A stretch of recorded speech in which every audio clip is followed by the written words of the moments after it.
ম্যাট্রিক্সটা same গ্রাফের incidence matrix draw করব IG for selected graph. এখানে হচ্ছে V1 V2 V3 V4। ওকে, V1 V2 V3 V4 V5 V6 V7 V8 V9 নটা ছিল। বাস, incidence matrix মানে আমি কি বলেছিলাম সবসময় এজ দেখবে।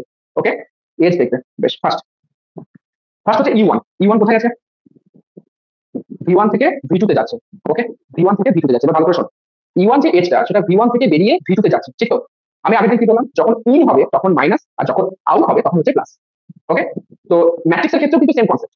E1 যে এজটা সেটা V2 তে ইন হচ্ছে, তাই যখন V2 এর ক্ষেত্রে লিখবো V2 E1, সেখানে লিখবো কত? -1।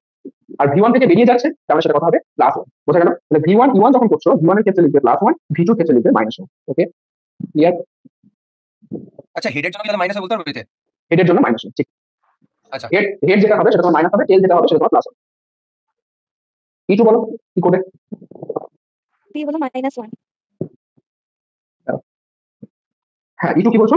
V3 হচ্ছে -1, V2 হচ্ছে +1। Very good. V2 হচ্ছে 1 আর V3 হচ্ছে -1। বেশ, ফটাফট। E3 কত হবে?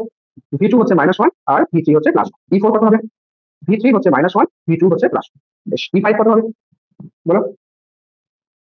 V3 1 V4 -1। V3 1 V4 -1। Very good. E6 কত হচ্ছে? E6 হচ্ছে V4 -1 আর V1 হচ্ছে +1। E7 কত হচ্ছে?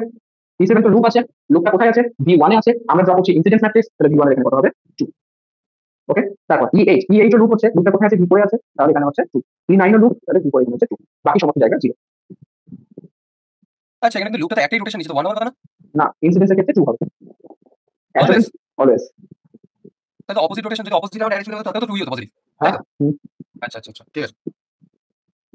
ইনসিডেন্স ম্যাট্রিক্স হলে লুপের ক্ষেত্রে সেটা তোমার 1 হবে, সরি 2 হবে।